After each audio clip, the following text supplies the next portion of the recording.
messieurs, bonjour et bonsoir partout où vous me suivez. En tout cas, bienvenue à votre émission de prédilection Mac Bazar. Vous êtes branchés à la Dire TV, vous avez bien fait parce que vous aurez des programmes très alléchants.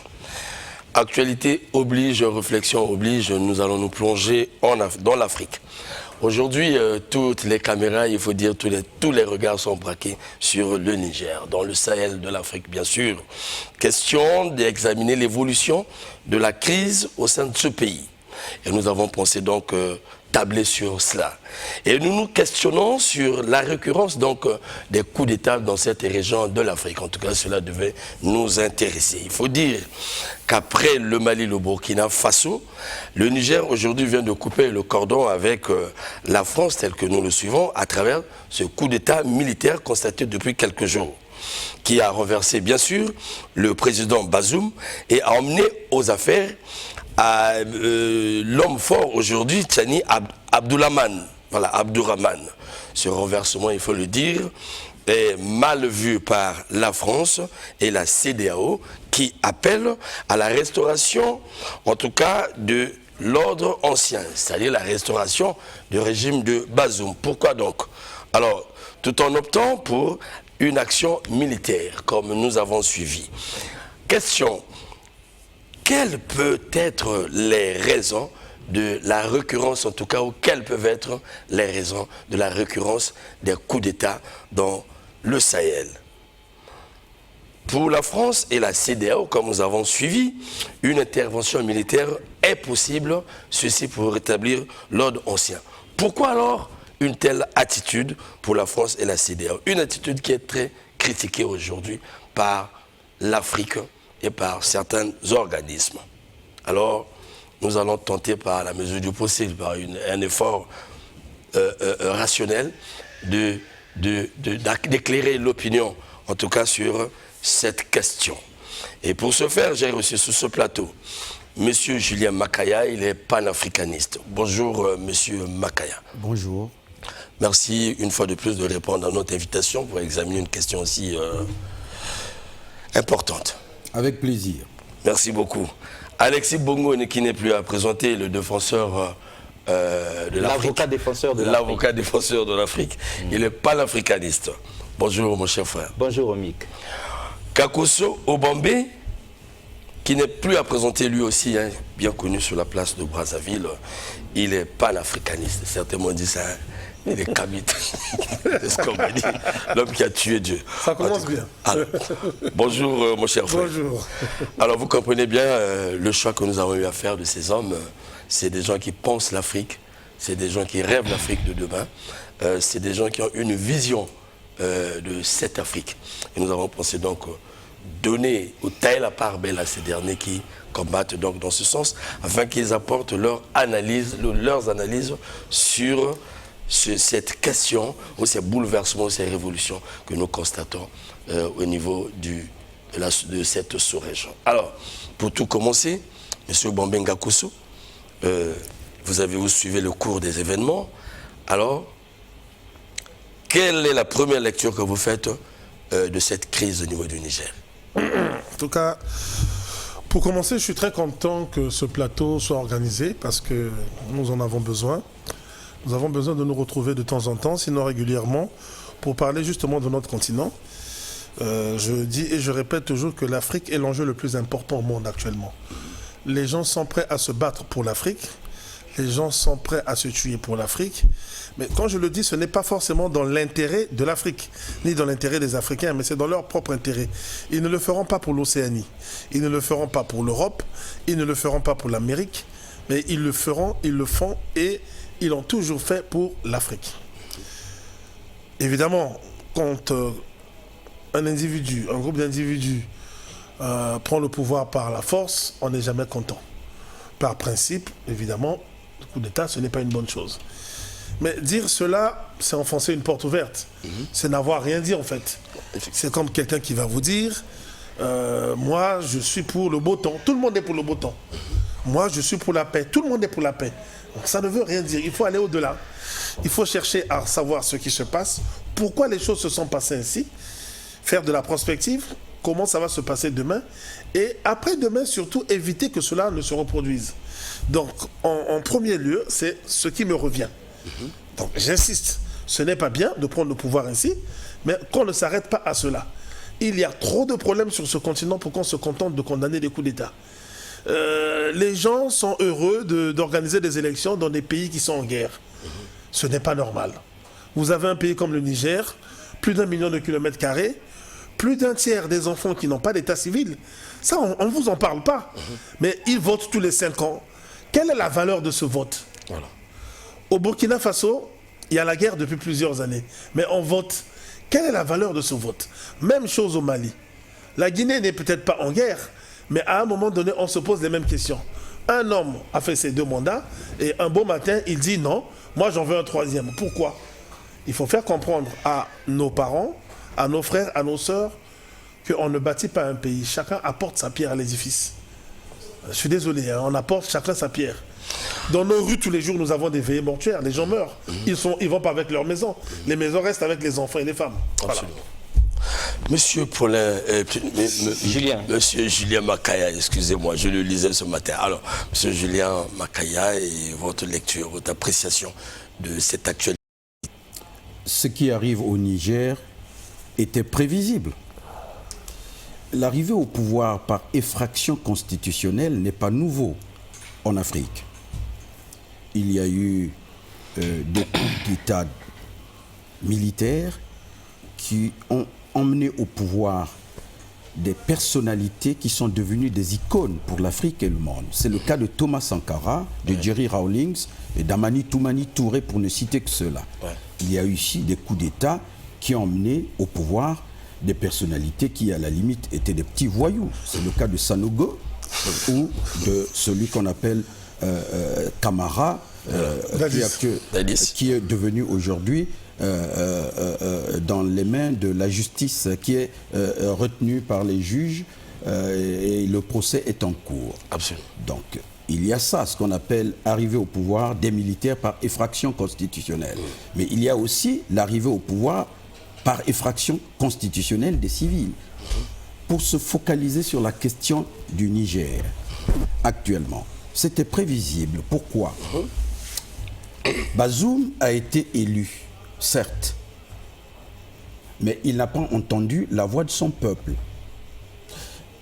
Des jeunes Nigériens sont sortis dans les rues pour s'opposer à l'accueil des soldats français chassés du Mali. On n'a pas écouté la voix du peuple.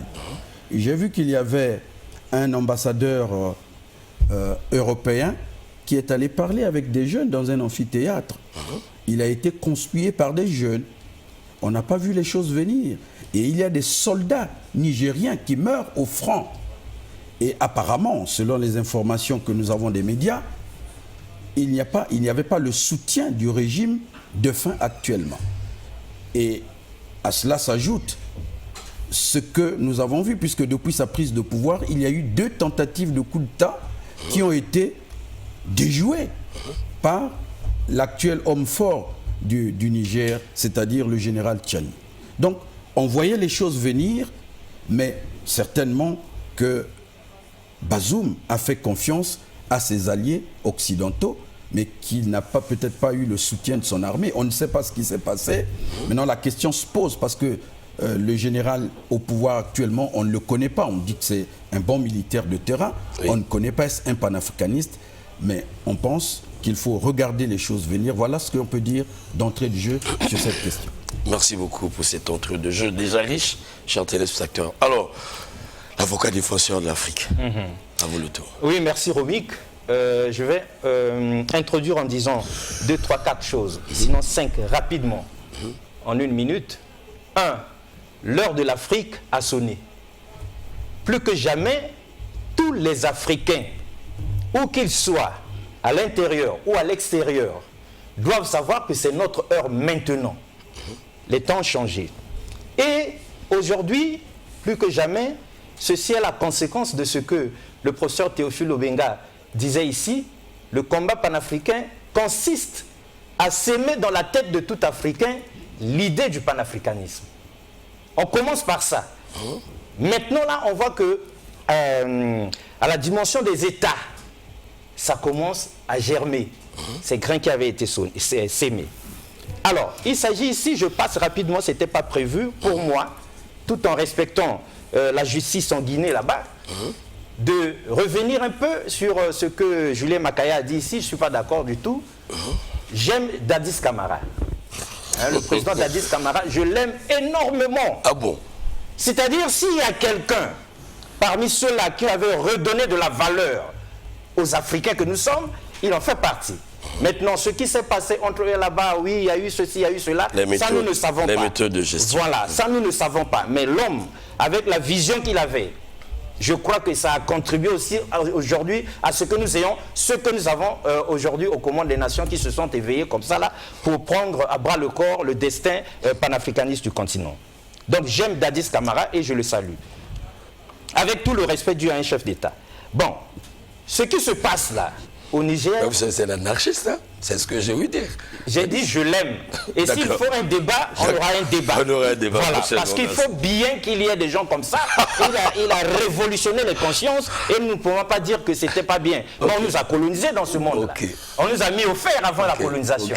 C'était pas pire que Dadis Camara. Ok, Alexis. On nous a ensauvagés. Bon, allons-y, allons-y. On nous a méprisés. Chutés. Voilà, donc voilà, je l'aime beaucoup. Je vous en prie. Je ne sais pas ce qui s'est passé là-bas. Bon, la justice va dire le droit. Bon, donc ce qui se passe au Niger là, c'est plus que jamais le déclin de l'Occident qui s'accélère.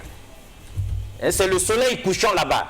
Même s'ils s'entêtent à ne pas le reconnaître, quand l'heure de l'Afrique a sonné, chez eux, c'est le glas qui a sonné. Voilà. Comme disait quelqu'un, ainsi sonne le glas. Certainement que Obambe Gakoso connaît qui avait écrit ce livre.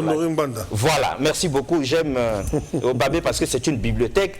Ainsi sonne le glas pour l'Occident impérialiste. Voilà. Et maintenant, je dis avec Serge Mbungu et avec plaisir, maintenant l'Afrique. Parce que dans notre pays, le Congo, quelqu'un a écrit maintenant l'Afrique. Voilà.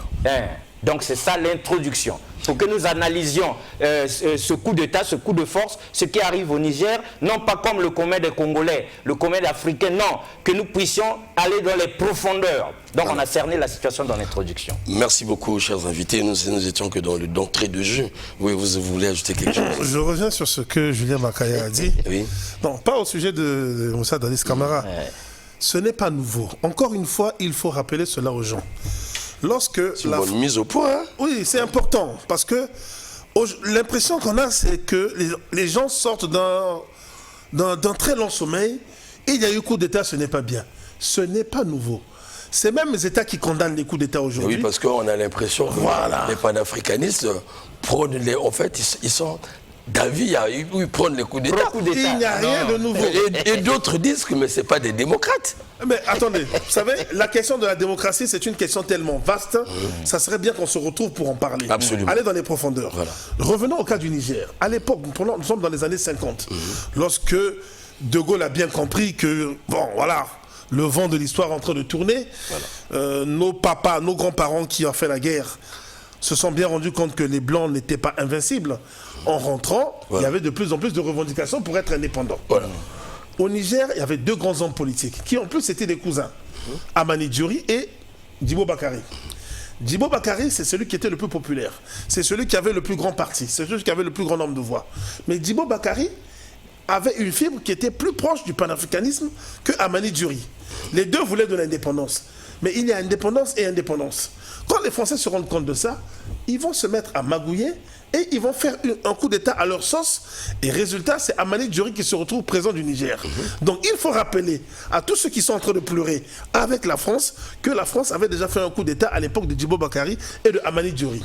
Lorsque Amani Diori, en 1974, se rend compte que ceux qui l'ont aidé à s'installer au pouvoir, finalement, l'ont dupé et sont en train de voler le Niger, notamment par l'uranium, il décide de passer à autre chose.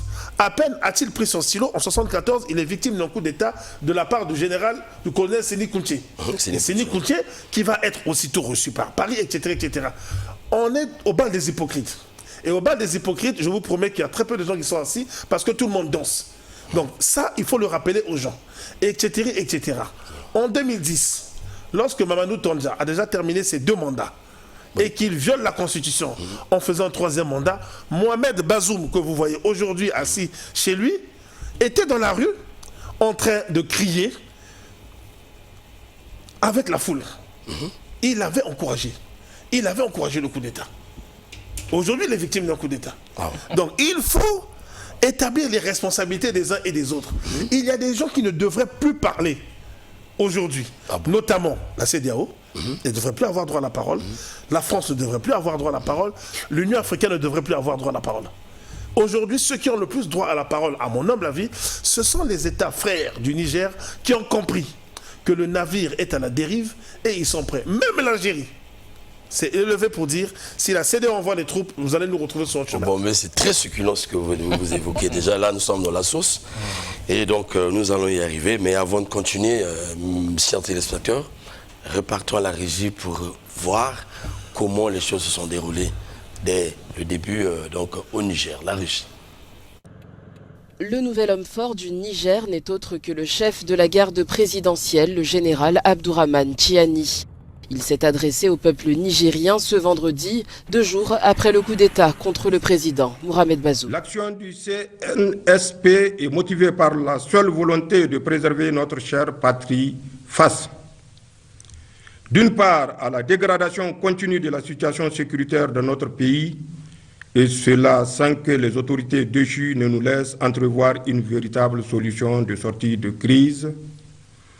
D'autre part, la mauvaise gouvernance économique et sociale.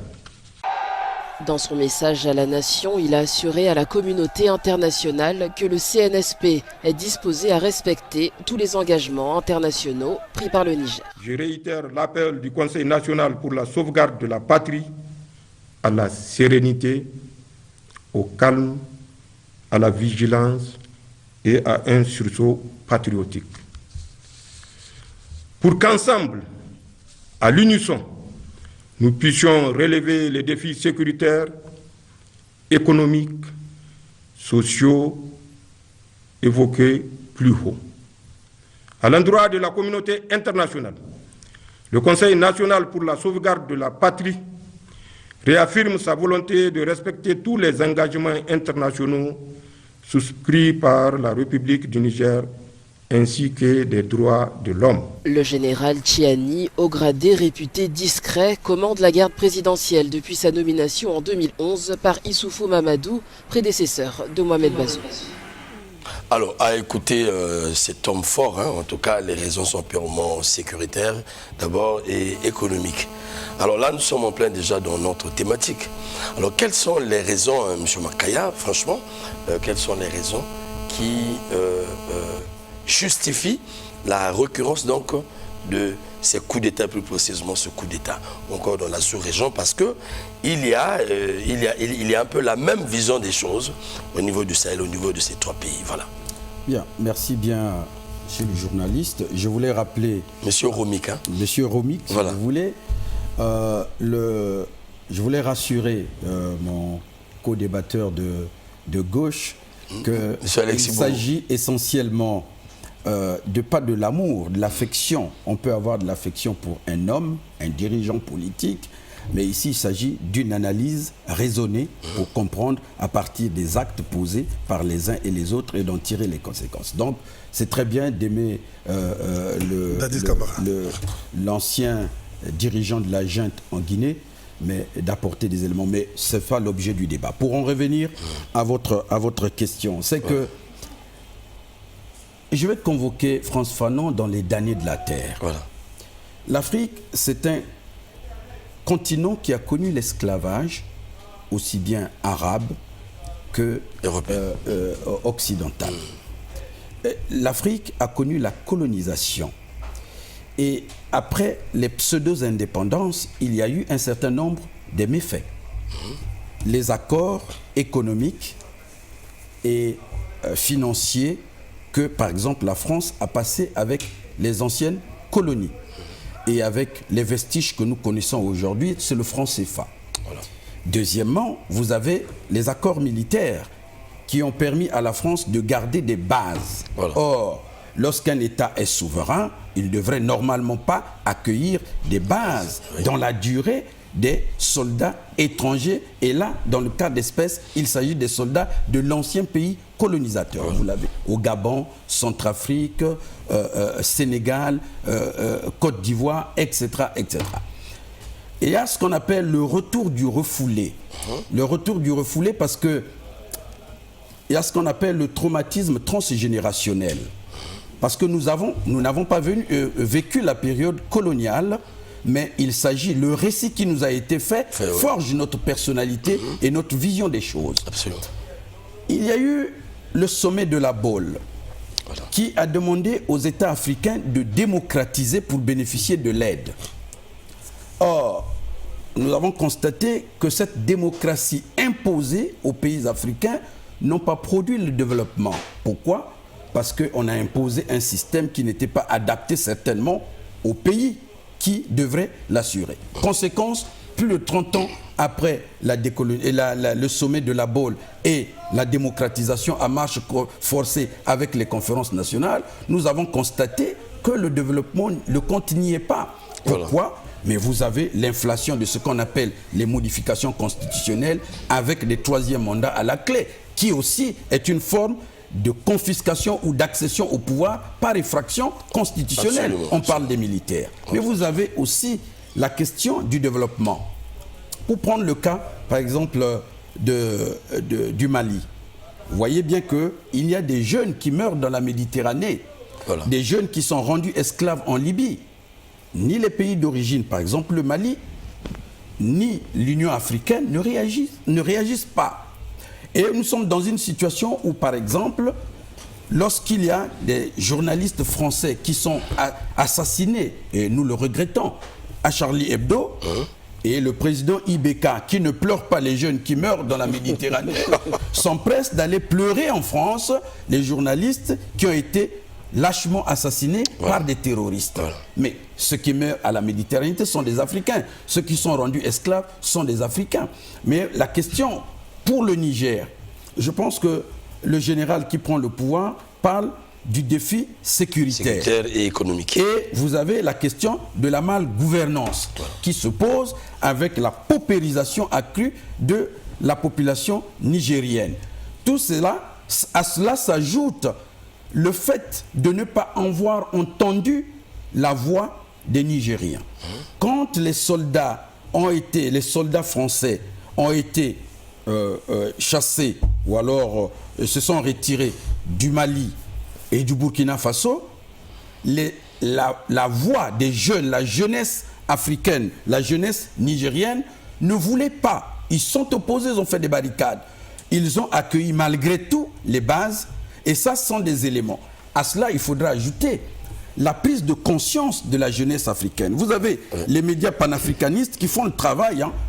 Et vous avez le fait d'organiser ce plateau, mais vous avez en Afrique un certain nombre de médias panafricanistes qui ont beaucoup travaillé pendant plusieurs années déjà pour préparer les consciences des jeunesses africaines, y compris les jeunesses militarisées, pour comprendre que l'Afrique ne doit pas continuer à être les damnés de la terre, pour paraphraser Frantz Fanon, que les richesses de l'Afrique servent au développement de l'Afrique et que les dirigeants africains devraient cesser d'être des valets de l'Occident. Et c'est ça le véritable problème. La frustration vient de là parce que la plupart des dirigeants dans le contexte qui est le nôtre, et particulièrement, quand je dis le contexte, le nôtre, c'est-à-dire le contexte africain, les dirigeants vont prendre, lorsqu'il est élu pour être adoubé, il doit aller au palais de l'Élysée. Et pour être adoubé alors qu'il a l'onction du peuple. C'est ce que les Africains de cette génération ne veulent plus. Lorsque un dirigeant est au service des intérêts étrangers au détriment de son peuple, on assiste à ce qui vient de se dérouler au Niger. M. Bouambega Kosso, la même question, comment vous la voyez? Difficile de mieux parler, parce que, voyez-vous, tant que vous n'allez pas... J'aime bien toujours me balader avec un livre. Aujourd'hui, je vous présente Martien Toa. Vous qui avez fait philosophie au lycée. Respect à ce moment. Voilà, c'est un géant, c'est un Camerounais qui a pensé la philosophie africaine. Voilà. Il faut décoloniser les esprits, il faut décoloniser l'école africaine, il faut décoloniser la politique africaine, il faut décoloniser les armées africaines. Il n'est pas normal que le chef d'état-major du Niger aille au Mali discuter accord, travail, coopération, et qu'en rentrant chez lui, une délégation arrive de Paris pour aller voir Mohamed Bazoum et exiger la tête de cet homme. Et Bazoum s'exécute. Non seulement le monsieur est viré de la tête de l'état-major, mais il est envoyé comme ambassadeur à Dubaï. Ce qui se passe en 2023, ça s'est passé il y a 10 ans, il y a 20 ans, à 40 ans, à 50 ans. Thomas Sankara est Premier ministre au Burkina, enfin, Haute-Volta à l'époque. Haute-Volta, oui. Il dit des choses. François Mitterrand n'apprécie pas. Il envoie Jean-Pierre Cotte à Ouagadougou. Jean-Pierre Cotte rencontre Jean-Baptiste Ouédraogo, que personne ne connaît parce que c'est un homme discret, qui est alors président de la Haute-Volta. C'est un médecin. Il vit encore aujourd'hui, il a 81 ans. Il le rencontre, et je mets une pause à ce niveau. Vous connaissez combien de ministres africains qui vont en France et qui sont reçus par Emmanuel Macron, par Nicolas Sarkozy ou autre? Ça, c'est le ministre de la coopération qui arrive chez nous. Au lieu de rencontrer son homologue des affaires étrangères, par exemple, il est reçu par d'autres chefs d'État, donc en l'occurrence en Haute-Volta. Et la tête de Sankara est exigée, et c'est ainsi que Sankara se retrouve en prison. Sankara est enfermé non pas parce qu'il avait déplu au chef de l'État, mais c'est parce que Mitterrand avait demandé sa tête. Donc c'est quasiment la même chose qui s'est passée au Niger. Donc, le Niger est voisin de quelques pays sahéliens qui subissent la même chose. Le Mali, le Burkina Faso, voilà. Et les autres. Et on va demander à son état-major, à son armée de ne pas coopérer avec les autres. Dans la vie où que vous habitiez, vous pouvez avoir la famille la plus fortunée au monde. À un moment donné, votre première famille, ce sont vos voisins. Parce qu'à 2 h du matin, lorsque vous faites une crise cardiaque, ce n'est pas votre oncle qui est milliardaire à Bétou qui va vous envoyer un jet privé pour vous sauver. Mais c'est votre voisin qui va peut-être vous mettre sur votre dos pour vous emmener à l'hôpital. Voilà. Et pour ne pas avoir compris cela, pour ne pas comprendre cela, il y a sans cesse, je dis bien sans cesse, des coups d'État. La question du Niger, c'est également cela. Cet homme qu'on a envoyé à Dubaï, frustration pour lui, frustration pour ses frères d'armes, qui ne peuvent pas travailler avec leurs frères d'armes d'à côté, les voisins. Pendant ce temps, au front, leurs frères sont tués. Voilà. Et ils ont un chef d'État qui ose dire que l'armée nigérienne n'est pas équipée, n'a pas les capacités pour faire cette guerre. Mais dans ce cas, il fait quoi? Vous imaginez un père de famille, vous mettez vos enfants à l'école et vous dites « Mes enfants sont idiots, ils n'ont pas les moyens d'étudier. » Mais reprenez vos enfants, qu'ils aillent faire les champs, qu'ils aillent jouer au football, ainsi de suite. Voilà. Mais à un moment donné, quand on est chef d'État, il faut être responsable. On ne peut pas être tout le temps le doigt sur la couture du pantalon en train d'attendre ce que l'OTAN va dire, Paris va dire, Washington va dire. Vous savez, moi j'aime bien, bon c'est parce que j'ai oublié comment on le dit exactement au Congo, mais les Congos disent quand on est sorti du ventre de sa mère, on est sorti, on ne peut plus y retourner. À un moment donné, même quand vous arrivez, vous voyez votre mère dans une certaine posture, pourtant c'est elle qui vous a donné la vie. Et le jour où elle vous donne la vie, elle est sans vêtements. Mais lorsque vous la voyez dans une certaine tenue, vous reculez. Parce que vos rapports ont changé. Oui, oui. Mais il faut accepter que les rapports aient changé. On ne peut plus vivre aujourd'hui comme on vivait il y a 50 ans, comme on vivait il y a 100 ans. La notion de gouverneur, on doit sortir ça de la tête. La notion de super préfet en Afrique, on doit sortir ça de la tête. On peut continuer. Le kilo de l'uranium, il coûte combien au Niger? 27 000 francs CFA. Au Kazakhstan, il coûte 130 000. Qui peut expliquer ça? Moi, je vais arriver chez vous, vous avez des champs d'arachide et c'est moi qui vais imposer le prix de la tonne ou du kilo d'arachide. Toutes ces questions, parce que l'économie, c'est aussi ça. C'est bien beau de dire tous les jours, le Niger, pays le plus pauvre au monde, sinon l'un des plus pauvres au monde. Mais ça, c'est regarder le problème sous un petit angle. Et vous savez, si je fais ça, je ne vois pas de la même façon que lorsque je fais ça ou lorsque je fais ça. Voilà. Alors Alexis Bongo, après avoir écouté tes 2 prédécesseurs, je retiens quelque chose. Hein. Mais pourquoi ces rapports ne changent pas aujourd'hui entre les chefs d'État africains et la France précisément? Pourquoi, au regard de ce que Obama vient de dire?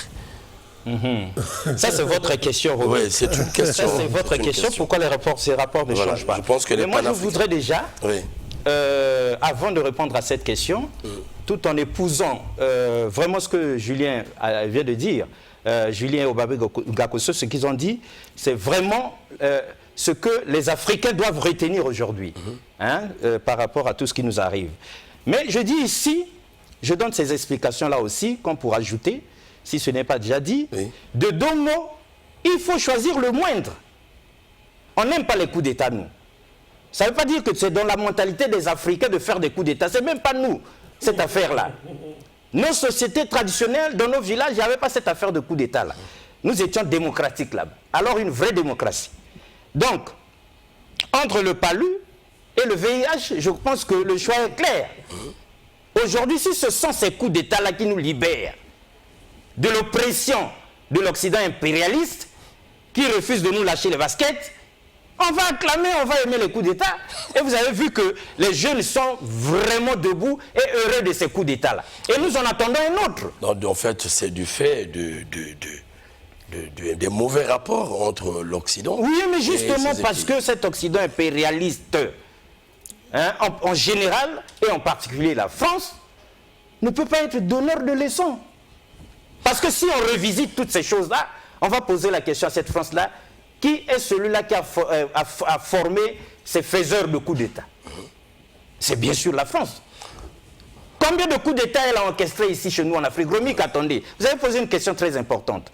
375 coups d'État, les gens vont crier au secours, au scandale, mais nous pouvons dire aussi 753 coups d'État. Et suivez mon regard, comme pour dire que dans tout ça on se perd.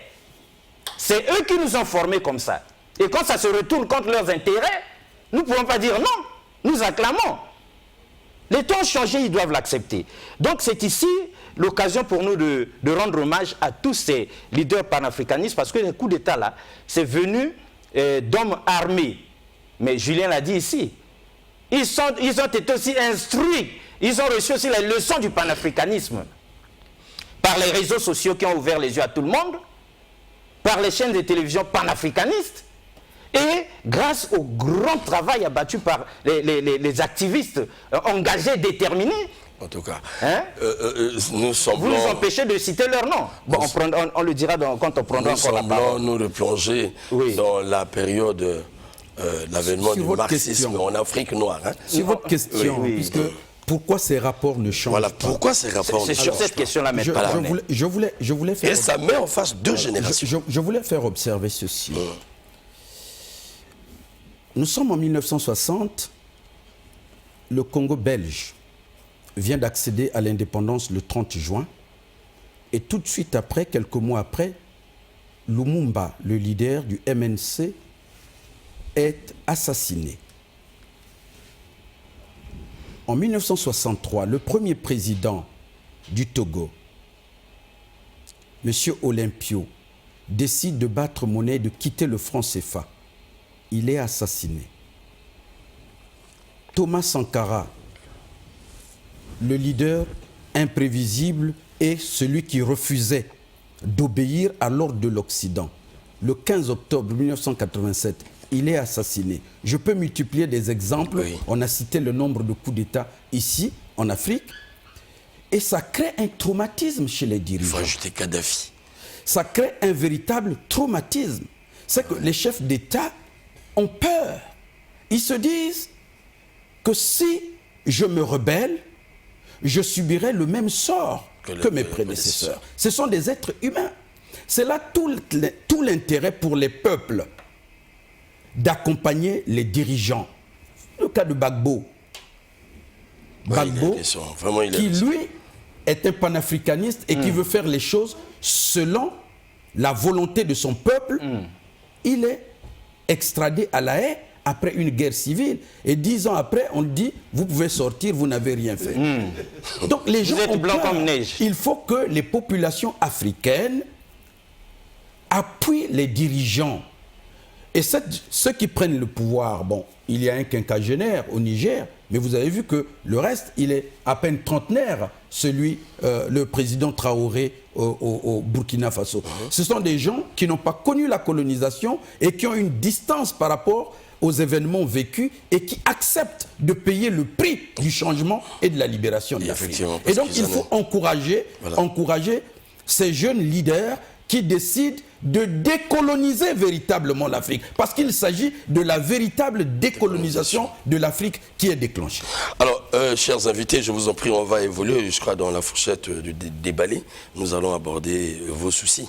Alors, nous avons effectivement suivi, après tout ça, nous avons suivi la réaction, naturellement, de la CEDEAO et de la France, je l'ai dit, qui appelle au rétablissement de l'ancien régime. Ce qui pousse certaines personnes à ne pas comprendre, en tout cas, surtout les Africains. Vous venez de le dire, vous avez présenté le tableau, vous avez présenté les faits, la situation de ces peuples, le terrorisme, l'exploitation de ces vieilles colonies, ainsi de suite, conséquence, misère de ces peuples. Vous venez de le dire. Mais à côté, vous avez certains États africains et certaines organisations telles que la CEDEAO, voilà, qui appellent à rétablir l'ancien président et la France également, et qui pensent, avec la CEDEAO, qu'une action militaire est probable ou possible. Alors, comment vous appréciez cela? C'est une grande première parce que nous avons vu cette dynamique commencer au niveau du Mali, nous avons vu le Burkina Faso. Mais pourquoi lorsque c'est le Niger, en tout cas, on a l'impression que la stratégie change? Et pourquoi donc, Obambe? Il y a deux facteurs très déterminants, enfin je dirais même trois, pas forcément deux.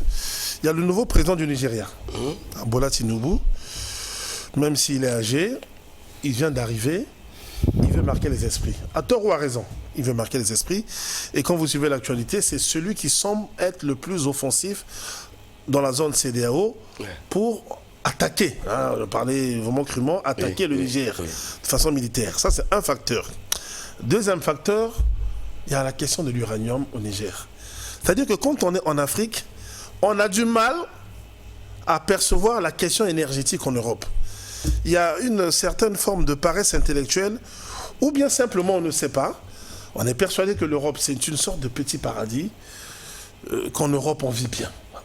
Peu importe la difficulté que quelqu'un va vous présenter. On ne perçoit pas la misère. Hein, non, pas forcément la misère. Je vais arriver sur la question énergétique. Quelqu'un peut vous dire, ah mais tu sais, toi tu attendais que j'envoie ton colis, mais moi je sors le matin, je rentre le soir, je n'ai le temps de faire des courses que le samedi, dimanche je vais au culte. Mais il ne dit pas tout. Il ne dit pas combien sa facture énergétique pèse. L'énergie en Europe, ça coûte très cher. Je vous promets, ça coûte très cher. Lorsque vous voyez votre facture, vous avez envie de pleurer. Or, Charles de Gaulle, pourquoi il ne voulait pas lâcher les colonies, comme il disait, entre autres? Mais c'était par rapport à la question énergétique. Lorsque la France et l'Algérie se font la guerre, à un moment donné, il faut aller aux négociations. Les Français avaient exigé que le pétrole, aussi bien dans le Sahara que sur les côtes algériennes, soit toujours géré par la France. Les Algériens ont dit, mais ça fait plus de 100 ans que vous êtes chez nous, vous avez tout pris. Nous faisons la guerre pour être indépendants. De Gaulle voulait, mais à un moment donné, De Gaulle s'est rendu compte que ça ne marchait pas. Ça, c'est d'une part. Elf, que nous avons connu, qui est devenu Total. Oui. Mais avant, il y avait les RAP. La grande société formée toujours par la France pour assurer, dit-on, l'indépendance énergétique. Mais cette indépendance énergétique était assurée par le biais des territoires situés en Afrique. Le pétrole en Afrique, le gaz en Afrique, si possible l'uranium. Et donc, je reviens.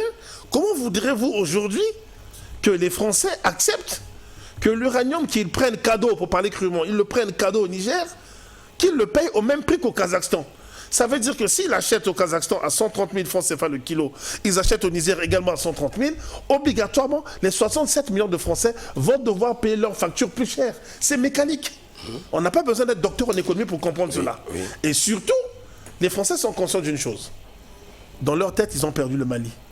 Il faudrait vraiment un retournement de situation extraordinaire pour que la France retrouve le Mali. La production d'or malienne a augmenté et les réserves d'or françaises en or ont diminué. Là aussi, c'est mécanique. La bonne et simple raison que la France, qui n'a pas de mine d'or, prenait l'or du Mali cadeau et disait sur le marché mondial de l'or, parce qu'on peut avoir des dollars, on peut avoir tout, mais la véritable monnaie, la plus grande des monnaies, c'est l'or.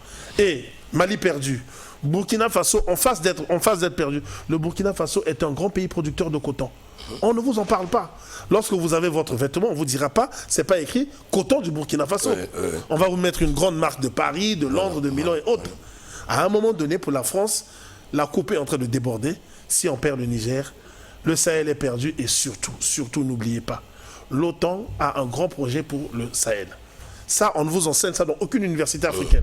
Où on se contente des théories de Keynes, on se contente d'apprendre Montesquieu, avec le principe de la séparation, dit-on, des pouvoirs. On ne vous enseigne pas ça. L'OTAN a un grand projet dans le Sahel et les Allemands ont un immense projet en matière d'énergie solaire, le projet Desertec. Merci. Et si on perd le Sahel, ces projets sont foutus. Et avant de continuer, nous allons repartir à la régie rapidement pour aborder cette question, pour nous faire une idée. La régie, Les deux VTR, s'il vous plaît, au même moment.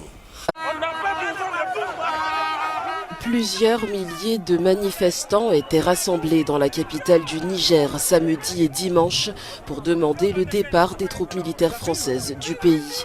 Après le coup d'État de la semaine dernière qui a porté au pouvoir une junte militaire dirigée par le général Abdourahmane Tiani. À Abuja, le ton a été donné par les dirigeants ouest-africains réunis dimanche en sommet extraordinaire. Les putschistes sont tenus de libérer le président Mohamed Bazoum et de rétablir l'ordre constitutionnel dans un délai d'une semaine. Si ces demandes ne sont pas satisfaites dans un délai d'une semaine, la CEDEAO prendra toutes les mesures nécessaires afin de rétablir l'ordre constitutionnel dans la République du Niger. Ces mesures peuvent inclure l'usage de la force. Les manifestants favorables au coup d'État ont ciblé l'ambassade de France à Niamey. Certains ont brandi des drapeaux russes et scandé « À bas la France », un geste qui a provoqué une réaction française. Dans un communiqué diplomatique, Paris a menacé dimanche de répliquer de manière immédiate et intraitable à toute attaque contre ses ressortissants et ses intérêts au Niger. Faut-il rappeler que le pays sahélien est un partenaire stratégique de la France qui compte actuellement quelques 1500 militaires sur le territoire et fournissant par ailleurs 20% de l'uranium européen. Honneur de donner une lecture du communiqué conjoint numéro 001 du Burkina Faso et de la République du Mali. Communiqué dont la teneur suit. Les gouvernements de transition du Burkina Faso et du Mali ont appris par voie de presse les conclusions des sommets extraordinaires de la Communauté économique des États d'Afrique de l'Ouest, CEDEAO, et de l'Union économique et monétaire ouest-africaine, UEMOA, tenus le 30 juillet 2023 à Abuja, sur la situation politique au Niger. Les gouvernements de transition du Burkina Faso et du Mali, 1. Expriment leur solidarité fraternelle et celle des peuples burkinabés et maliens au peuple frère du Niger qui a décidé en toute responsabilité de prendre son destin en main et d'assumer devant l'histoire la plénitude de sa souveraineté. 2. Dénonce la persistance de ces organisations régionales à prendre des sanctions aggravant la souffrance des populations et mettant en péril l'esprit de panafricanisme. 3. Refuse d'appliquer ces sanctions illégales, illégitimes et inhumaines contre le peuple et les autorités nigériennes. 4. Avertissent que toute intervention militaire contre le Niger s'assimilerait à une déclaration de guerre contre le Burkina Faso et le Mali. Je répète. 4. Avertissent que toute intervention militaire contre le Niger s'assimilerait à une déclaration de guerre contre le Burkina Faso et le Mali. Je répète pour une dernière fois. 4. Avertissent que toute intervention militaire contre le Niger s'assimilerait à une déclaration de guerre contre le Burkina Faso et le Mali. 5. Préviennent que toute intervention militaire contre le Niger entraînerait un retrait du Burkina Faso et du Mali de la CEDEAO, ainsi que l'adoption de mesures de légitime défense en soutien aux forces armées et au peuple du Niger. 6. Mettent en garde contre les conséquences désastreuses d'une intervention militaire au Niger qui pourrait déstabiliser l'ensemble de la région, comme l'a été l'intervention unilatérale de l'OTAN en Libye, qui a été à l'origine de l'expansion du terrorisme au Sahel et en Afrique de l'Ouest. Les gouvernements de transition du Burkina Faso et du Mali sont profondément indignés et surpris par le déséquilibre observé entre, d'une part, la célérité et l'attitude aventurière de certains responsables politiques d'Afrique de l'Ouest, désireux d'utiliser la force armée pour établir un ordre constitutionnel dans un État souverain. Et d'autre part, l'inaction, l'indifférence et la complicité passive de ces organisations et de ces responsables politiques à aider les États et les peuples victimes de terrorisme depuis une décennie et abandonnés à leur sort. En tout état de cause, les gouvernements de transition du Burkina Faso et du Mali invitent les forces vives à se tenir prêtes et mobilisées en vue de prêter main forte au peuple nigérien en ces heures sombres du panafricanisme. Alors voilà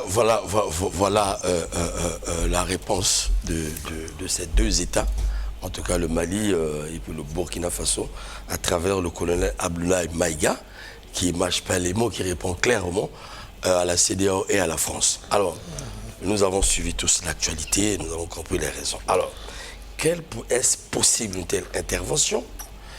Et quelles pourraient être les conséquences, en tout cas, qui peuvent advenir après une telle intervention? Monsieur Makaya. Il faut prendre au sérieux la menace de la CEDEAO. Voilà. Pourquoi?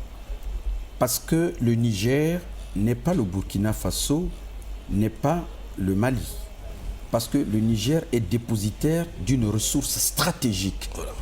Au Bambé Gakuso, Voilà, c'est l'uranium. Et vous avez vu dans le reportage qu'il y a des drapeaux russes qui étaient présentés, brandis par les jeunes Nigériens qui sont allés vers l'ambassade de France. Oui. C'est qu'au niveau de l'Occident, il faut éviter à tout prix que le Niger ne bascule dans le camp, dans le giron de la Russie. Avec cette ressource stratégique qui est vraiment demandée par les puissances nucléaires. Et bien que la Charte des Nations Unies, la Charte de l'OUA et l'acte fondateur de l'Union africaine insistent sur la non-ingérence dans les affaires internes des États, sauf lorsque la paix mondiale est menacée, nous avons des antécédents, nous avons une jurisprudence, le cas de l'ECOMOG. Voilà. Parce que en Sierra Leone, je crois au Libéria, il y a eu des troupes de l'Afrique de l'Ouest, l'ECOMOG, qui sont intervenus déjà par le passé. Mais là, on a l'impression que le COMOG va se préparer. Donc du coup, et n'oublions pas que nous avons des militaires américains et français sur le sol nigérien. Donc une opération spéciale sous couvert de la CEDEAO peut se faire. Donc il faut le prendre au sérieux. Cependant, dans le contexte actuel où les répercussions de la guerre en Libye a désorganisé et a créé l'insécurité dans la sous-région, les gens réfléchiront à deux fois avant d'engager, parce que ça va désorganiser totalement la lutte contre le terrorisme. Absolument. Et peut-être on ne connaît pas quelles vont être les conséquences, peuvent être incalculables du point de vue de l'insécurité, et les armes qui vont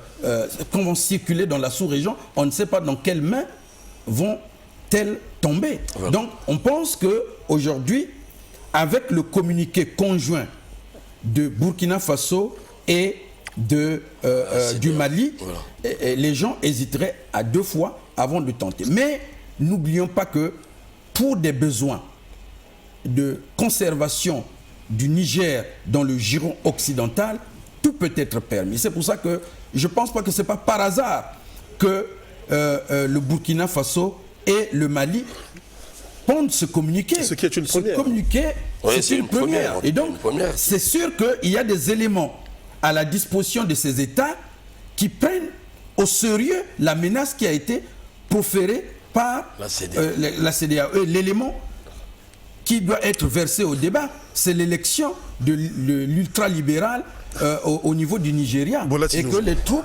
nigérianes étaient le fer de lance de l'ECOMOG il y a quelques années. En tout cas, belle analyse, Alexis, pour aborder dans ce sens. Oui, oui, pour aborder dans ce sens. Non, pour aborder dans ce que j'ai quand même 2 ou 3 mots ici à dire rapidement. Déjà, ce qu'on dit là, c'est très bien. Donc, je voudrais dire ceci. Pourquoi ça ne s'arrête pas cette affaire-là avant qu'on arrive dans le... Vous savez, l'habitude d'étude seconde nature. L'habitude d'étude seconde nature. Tant pour le colonisateur que pour le colonisé. Donc, si les chefs d'État africains, sinon les Africains, pour ne pas dire les chefs d'État africains, sont comme ces prisonniers qu'on libère 75 ans plus tard et qui sortent, ils sont complètement dépaysés, ils ne savent plus qu'est-ce qu'ils vont faire. La France aussi, qui depuis des décennies vit sur le dos des Africains, est aux abois en ce moment.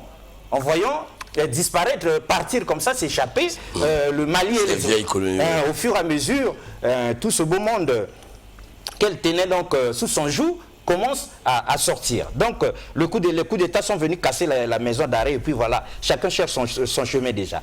Ça, c'est ce que nous devons noter. Alors, maintenant, les menaces qui viennent comme de la CEDEAO... Oui, dans ce sens, nous savons bien que derrière le Mali et ces pays qui sortent du jeu français, c'est clair, vous l'avez dit, il y a la Russie.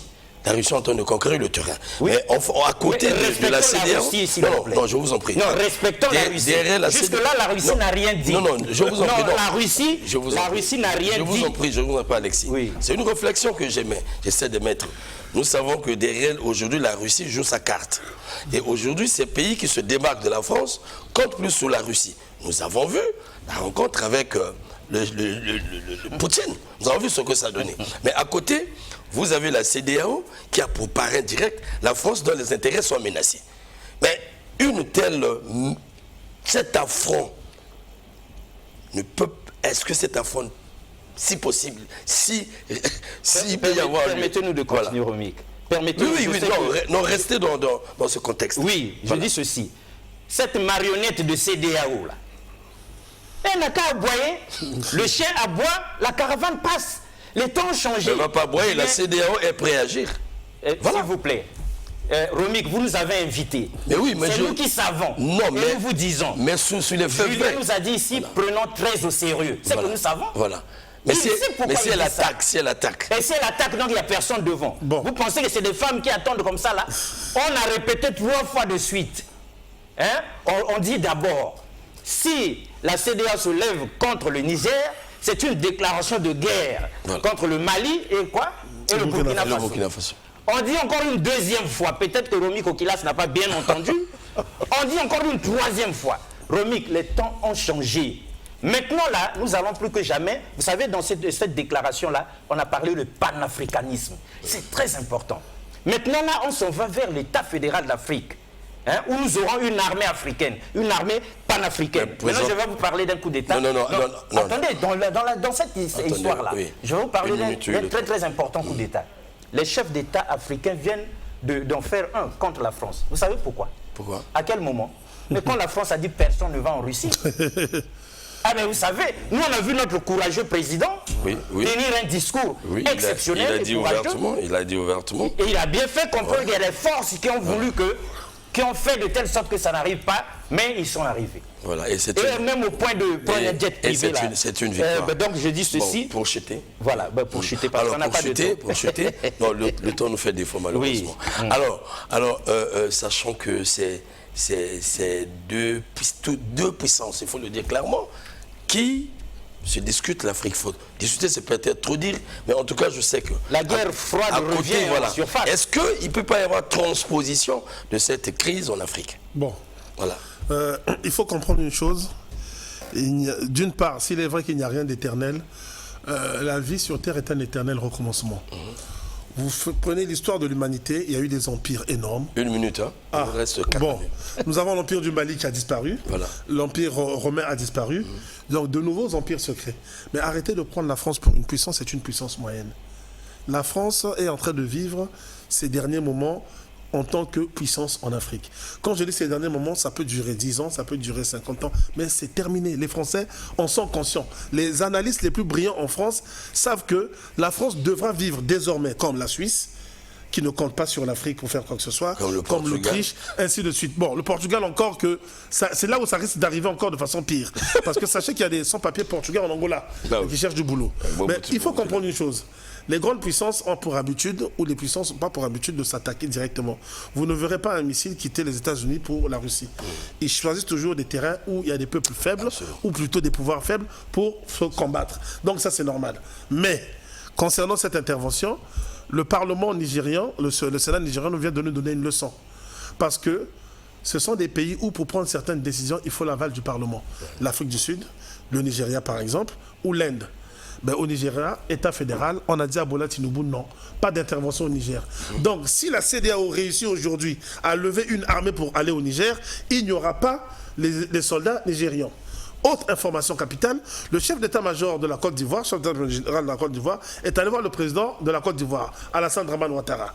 Et il lui a dit, nous ne sommes pas dans les capacités d'envoyer des armées au Niger. Ça fait combien? Ça fait 2. La Mauritanie a déjà réagi en disant, si jamais le Niger était attaqué, ce serait aussi une déclaration de guerre vis-à-vis du Niger. L'Algérie a fait de même. Et l'Algérie, ce n'est pas n'importe qui quand même en Afrique. Et on va terminer par le Tchad. Si ces gens comptent sur le Tchad pour faire du mal au Niger, sachez que le Tchad a une rébellion à gérer au nord. Donc à un moment donné, ça risque de ressembler, avec tout le respect que j'ai pour les handicapés, à une équipe d'handicapés physiques où ici il manque un pied, là il manque un bras, pour aller faire une compétition de foot, de basket ou de handball. Combien de buts seront marqués, je ne sais pas. Non, ce qu'on doit dire, c'est que oui, les coups d'État, ou j'aime pas le mot, la prise du pouvoir par effraction constitutionnelle par les militaires dans les pays précités a réussi parce que il y a eu l'adhésion populaire. Oui. Vous avez vu qu'au Mali, après le deuxième coup d'État de Goïta, le G5 a mobilisé les populations et ça fait un bouclier autour des colonels qui ont pris le pouvoir. C'est la même chose au Burkina Faso. Quand il y a eu le coup d'État d'Ibrahim Traoré, les populations sont sorties quand on a appris que le président déchu était dans la base des forces spéciales françaises.